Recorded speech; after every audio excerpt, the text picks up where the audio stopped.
À la fin du XIXe siècle, le néo-impressionnisme est devenu en quelques années un véritable mouvement artistique. De nombreux artistes en Europe y adhèrent, mais la paternité en revient à un seul homme, Georges Seurat. Né en 1859 à Paris, Seurat intègre l'école des Beaux-Arts en 1978, mais la quitte dès l'année suivante car il souhaite trouver du nouveau. Toutefois, Seurat ne rejette pas l'héritage de ceux qui l'ont précédé. Il est fasciné par l'usage que Delacroix fait de la couleur dans son œuvre. Il trouve l'inspiration pour se libérer de la ligne, qui est pourtant un pilier de l'enseignement classique. Seurat forge son procédé progressivement.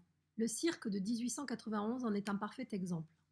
Le peintre s'inspire des traités scientifiques consacrés aux phénomènes optiques, les ouvrages d'Eugène Chevreul ou ceux de Charles Blanc.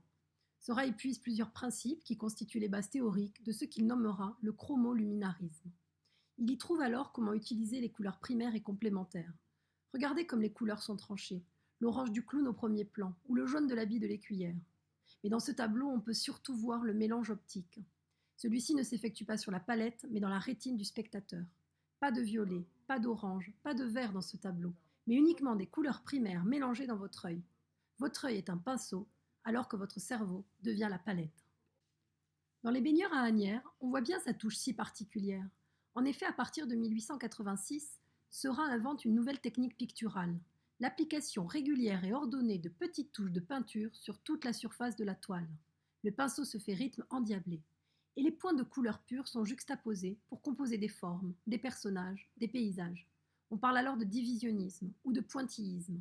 Ici, que ce soit le petit chien au premier plan ou les voiles des bateaux sur l'eau, quand on s'approche, on constate que notre œil s'est fait avoir et que la touche n'est pas du tout unifiée. Le 15 mai 1886, lorsque s'ouvre la 8e et ultime exposition impressionniste rue Laffitte à Paris, ce sont les œuvres exposées dans la dernière salle qui accaparent toute l'attention du public et des critiques. Seurat y expose le tableau considéré comme l'acte fondateur du néo-impressionnisme, un dimanche après-midi à l'île de la Grande Jatte. Une immense toile qui domine toutes les autres. Fidèle à ses préceptes, Seurat peint ses promeneurs et ses baigneurs comme des juxtapositions de points de couleur primaire. Grâce à cette manière, il obtient une simplification des formes qui frôle la géométrie. En regardant la robe à faux cul de la dame au premier plan, ou les silhouettes de la mère et de son enfant au centre de la composition, on se rend compte que Seurat ne veut pas traduire la réalité. Il ne veut pas non plus rendre l'impression de bonheur et de joie de ce moment de délassement. Il veut montrer à son spectateur un morceau de peinture, un arrangement sur le plan de la toile. D'ailleurs, trop souvent, on a réduit le néo-impressionnisme au seul mélange optique et à la touche pointilliste. Pourtant, un des premiers effets de ces deux procédés est d'affirmer le plan de la toile. La perspective traditionnelle est ainsi remise en cause et la surface du tableau s'affirme comme un univers indépendant de la nature. Et les formes simplifiées par ce traitement prennent des allures géométriques comme ici. Les peintres néo-impressionnistes refusent également le recours aux moyens traditionnels pour créer l'illusion du mouvement. Pour animer la surface plane de leur toile, ils préfèrent dynamiser leur tableau par un jeu de lignes ou répéter un motif géométrique qui scande la composition. Regardez à quel point les chapeaux, les ombrelles, les coiffures de tous ces personnages se répondent. Pour les mêmes raisons, ils privilégient l'arabesque dont l'ample développement guide l'œil du spectateur à la surface de leurs œuvres. La Grande Jatte de Seurat impressionna beaucoup d'autres artistes qui, eux aussi, adoptent sa touche divisée. Parmi eux, Paul Signac, un jeune peintre qui n'a jamais suivi d'enseignement classique, mais qui est tout de suite marqué par la nouvelle peinture qu'il a sous les yeux. Dans sa bouée rouge, il suit les préceptes de son aîné. Lui aussi veut remettre en cause la traduction d'une réalité éphémère mise à l'honneur par les impressionnistes. Ceux-ci captaient les effets, les variations de lumière. Signac veut saisir l'essence de ce qu'il voit. La bouée, pourtant tellement reconnaissable, perd de son existence objective au fur et à mesure qu'on la fixe, pour devenir une forme rouge indistincte. Au milieu de toutes les critiques très mitigées, le chroniqueur artistique Félix Fénéon, qui fréquente les milieux intellectuels, en particulier les symbolistes, se pose immédiatement comme le grand défenseur de cette nouvelle peinture. Le voici par Signac, sur un fond très ornemental, montrant la volonté du peintre d'abolir la réalité et la différence entre le sujet et le fond. En effet, le personnage censé être au premier plan se confond quasiment dans les entrelacs des couleurs vives. C'est Fénéon qui utilise pour la première fois le terme de néo-impressionnisme.